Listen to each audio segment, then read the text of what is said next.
Computer Chronicles is brought to you by the Oracle Small Business Suite, one completely integrated application that helps make it easier to run your business, including accounting, sales and service, your web presence, and more. Additional funding is provided by PC to PC, the online migration service from PC First, moving files, applications, and preferences from your old computer to your new one. Hi and welcome to the Computer Chronicles. We are in Singapore this week, one of the Asia dragons in the high-tech industry. But Singapore is a little different. It's trying to distinguish itself from the other high-tech centers here in Asia by becoming more than just a place where they manufacture and assemble computer components and products. It is trying to become a kind of living, working laboratory for advanced technology, and in many ways Singapore is becoming a model for the high-tech society of the future. For Singapore's children, the high-tech society starts in school. This is the Canberra Secondary School. Virtually everything the students do is web-based, including ordering lunch. The students can order their meal online at the chowwiz.com website or at in-school kiosks, and then pick it up and pay for it just by placing their electronic ID on the smart card reader. It is a web-based system. Therefore, as long as student has got internet access from at home, they will be able to use the card. They are also given the PIN number. So what they have to do is key in the PIN number, and they can even pre-order food up to 3 months in advance. So in a way, the parents will be able to monitor their eating habits and also their consumption habits.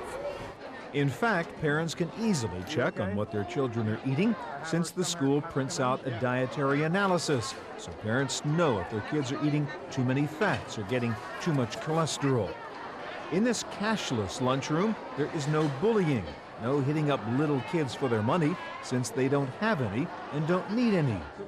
No teacher takes attendance here at the Canberra school. The students log in each morning by waving their smart card over an RFID reader to confirm that they're present, saving teachers a lot of busy work. First of all, we cut down on the administrative part. Teachers need not mark attendance manually. That will cut down time spent on marking attendance. And the system will be able to tell us who are the latecomers. And we can even link it up with SMS to inform parents that their children are not in school or were late for school. The Canberra School newspaper isn't a paper at all. It's an e-paper, produced and distributed exclusively online. The school's library is slowly getting rid of all its books, replacing them with a digital, web-based library. The students here run their own radio station. My name is Kamisa. I'm from Sec 2E3. My hobby is with the programs produced on IMAX. In Singapore, even exam results are sent to students as SMS messages on their cell phones. That service is particularly popular in Singapore's colleges and universities. Typically, a student needs to travel back to, it takes time, okay? You need to take a bus, a public transport, or what have you, and then you have to walk a bit of distance to go to the spot and look at the results, And so what we're offering now is a very interesting applications. It's simple, straightforward, where students can get instantaneous access, to the exam results via the SMS. And it works. In Singapore, the e-lifestyle also means e-learning. This is a Singapore-based e-learning company called Ednovation. They passed the CD-ROM era a long time ago and now provide all their e-learning programs on the web to get the best of both worlds, rich media and interactivity. The rich media is very good for the students of this so-called video generation because it's much more attractive and interesting. The interactivity is essential because information gets updated very frequently, and through the combination of both, you get the best of the both worlds. Ednovation's approach to e-learning is easy in a country where 90% of the population has access to broadband services. Broadband is the enabler. without the pipe into the schools and the homes, even if we have the content and the applications, we cannot deliver it. So that is really the essential infrastructure that must be in place. But it's more than just Singapore, Hong Kong, Taiwan, and particularly Korea. The broadband infrastructure has really advanced very significantly over the last few years. This e-learning technology provides benefits not only to the students, but also to their parents and teachers.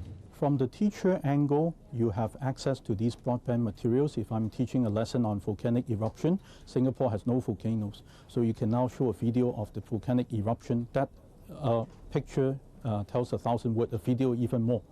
And that's the advantage. For the student, they find learning much more interesting instead of just reading textual information. For the parents, because this is piped directly into the home now, the parents also will know what their child are learning in schools, and also will find learning interesting. Quality education is a must in Singapore if the country is to provide the talent needed for the evolving high-tech industry. Singapore, we believe in Asia, has a special position because it's a country that has no natural resource, only human resources. As a result, the government pushes very hard with the private sector to implement, to advance the education system. And e-learning, in fact, IT in education has started way earlier than many other Asian countries, as early as in the late 80s. So we have come a long way in terms of developing these technologies. We believe we are the leader in this area, and we can export such technology to other Asian countries. Even Singapore's public library is high-tech. No waiting in line to check out a book. Every book has a radio frequency identification, or RFID card, buried in the back of the book.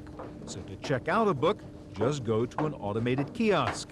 Put your e-library card in the slot, place the book on the RFID reader, and your book is officially checked out. It's the same when you return a book. No need to find a librarian. Just drop the book in the chute and get confirmation that your book has been returned. This is Singapore, so of course you can even use your cell phone to check out books. If you've put in a reserve request for a particular book, the library notifies you that it's in by sending you an SMS on your cell phone. The library is also digitizing its collection so that patrons can now go to kiosks and call up an article or story or ebook and order it for download directly to their computer. With public libraries going out of fashion in some parts of the world, especially among young people, Singapore has built this library right in the middle of a shopping mall. If the kids won't come to the library comes to them. But high-tech libraries and schools are just the beginning in Singapore. In a small country with limited space and lots of cars, the government uses a sophisticated electronic road pricing system called ERP to regulate traffic. Every car must have an IU, an in-vehicle unit, which reads a smart card that is loaded with a cash balance. The ERP system automatically identifies each car as it passes through an ERP road gantry using an array of wireless sensors. Want to travel this main road between 9 and 9:30 in the morning? The price is $2 for passenger cars. Willing to drive to work after 9:30? The price goes down to $1. Prices for each toll point range from about 6 Singapore dollars down to 50 cents, depending on the time of day.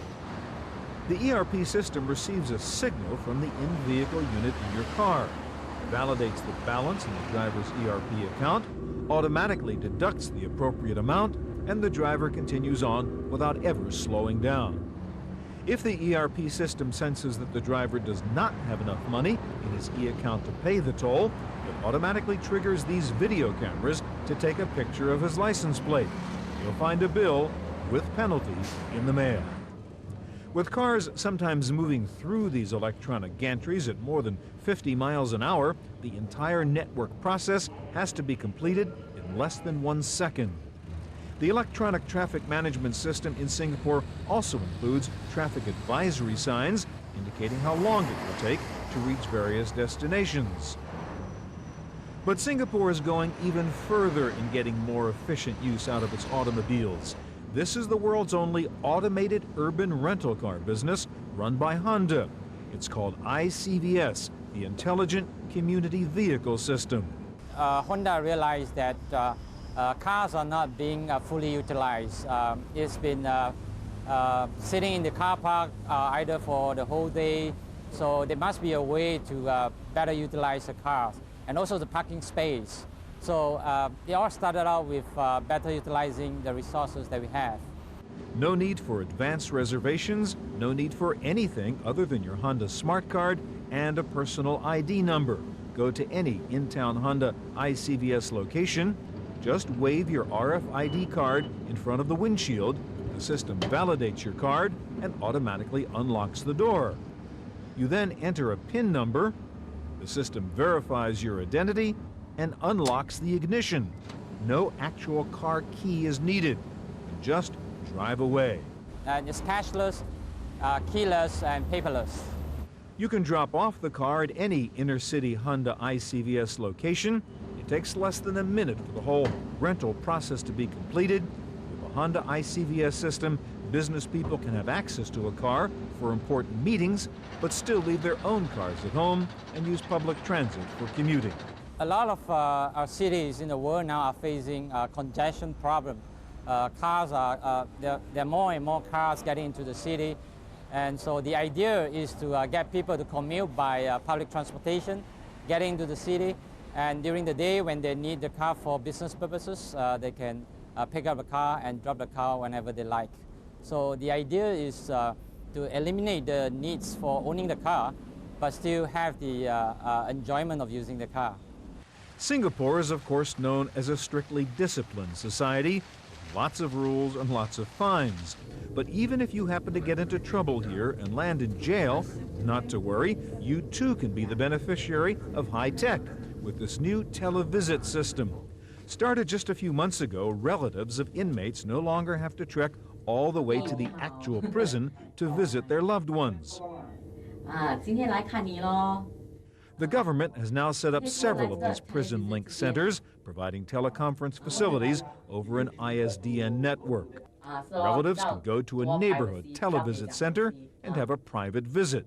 The location of the televisit center is much more convenient as compared to when I have to visit my brother in Changi. So definitely the place is convenient. It's kind of strange at first to see him on the screen rather than a real person, but it's pretty clear. I can hear him very clearly, so that's very good, yeah. The government is expanding this system to a web-based network that will soon allow family members to do virtual prison visits from the privacy of their own home. And indeed, privacy is one of the features that the users of the current system really like. When we go for the regular visit, there's lots of visits taking place at the same time, and it's in close proximity to each other. So sometimes what we say, the other people can hear, and we can also hear what other people say. Whereas here, it's like in a room, and the room is soundproof, I think. So it is pretty good. It's more privacy this way. The televisit system here in Singapore even enables family members to order books and supplies for prisoners online, and the government handles delivery to the appropriate jail cell.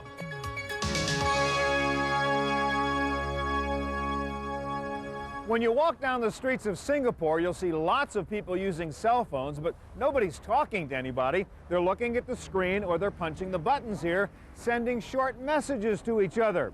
In fact, Singapore is the world leader in the use of SMS, the short message service on many mobile phones. There are 64 ringtones, 32 composable. In a country where nearly everyone has a sophisticated mobile phone, the cellular phone network has become the backbone of a new model for mobile commerce. Here at the Anghua Movie Multiplex, no need to stand in line for tickets or log on to a movie tickets website. Just send an SMS to the movie theater and order your tickets over your cell phone. When you get there, just give them your confirmation number, and the clerk hands you your tickets. A wireless service like this is easy to establish in a country where SMS is already standard on all cell phones. SMS itself is actually a very popular service. It's something that the consumer markets in Singapore are very familiar with, even for the regions.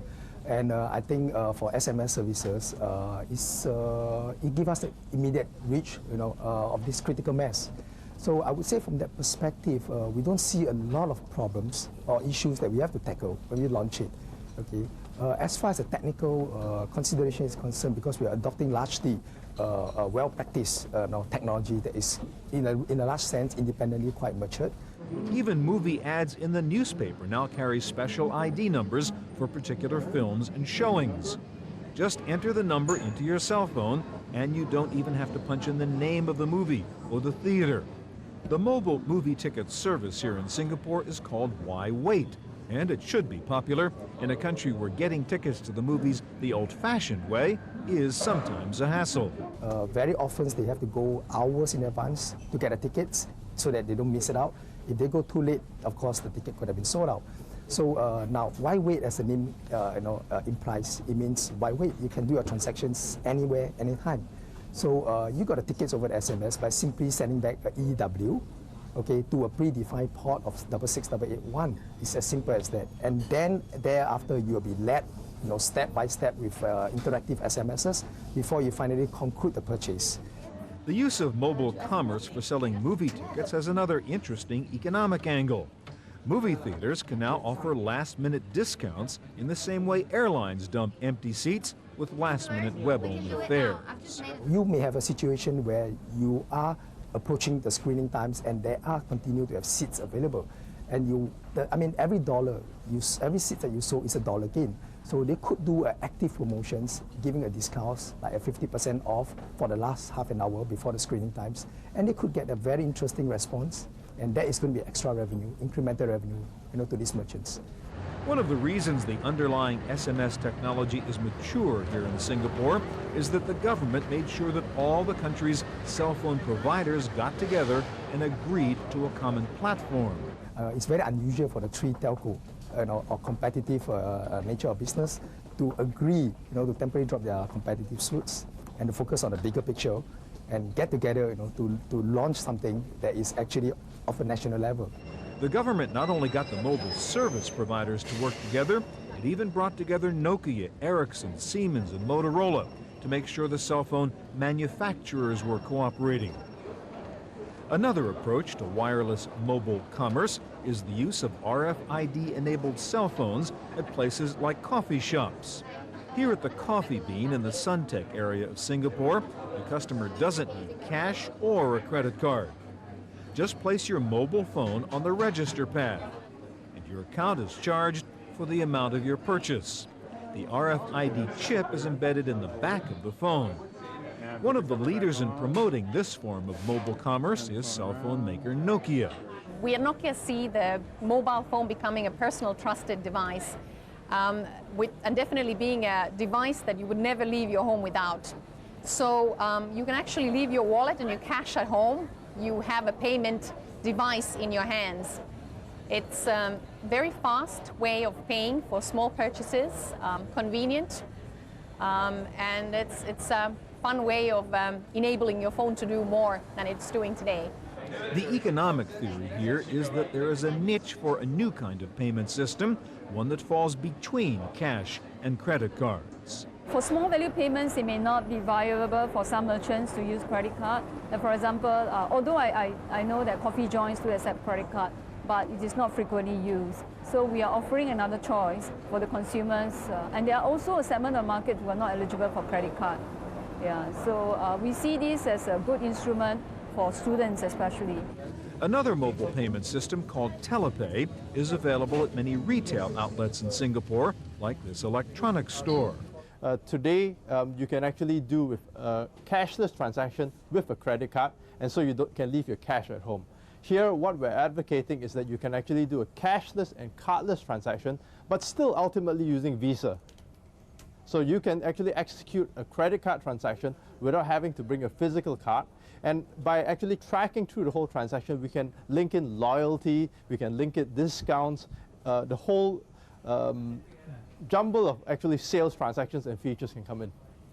With the Telepay system, the customer just takes his purchase to the checkout counter, then points his cell phone at a wireless point-of-sale terminal and beams his credit card information using the infrared port.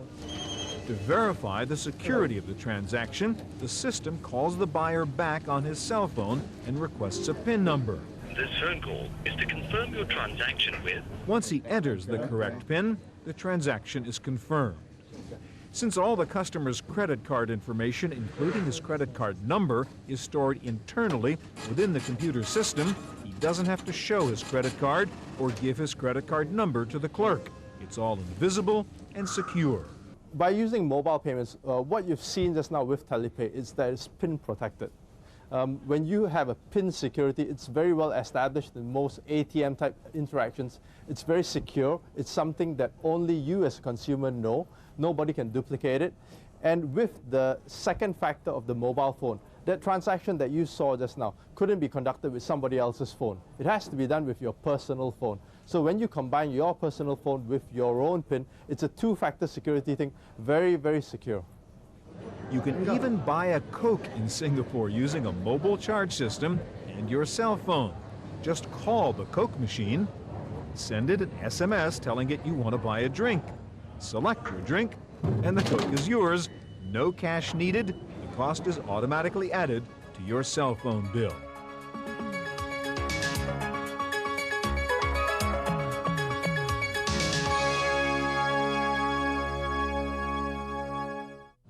As we've seen, Singapore is fast becoming a totally wireless society where almost anything can be done with a cell phone or a PDA.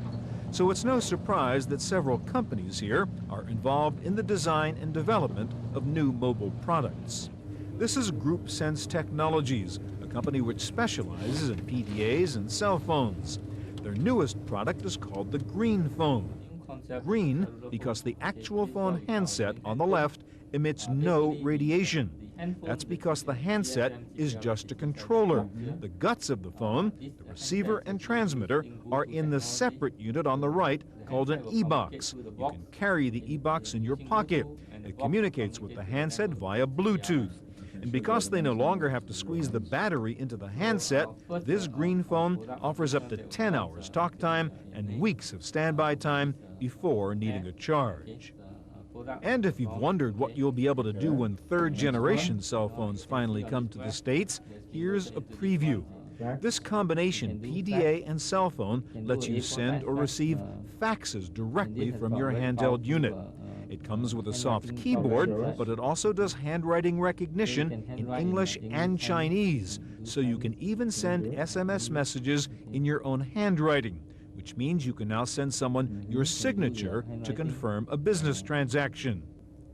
Since all 3G phones are based on SIM chips, these phones include what's called an STK, or SIM toolkit, that lets you write your own applications. Here are two examples: programs for finding the nearest hospital or getting a taxi.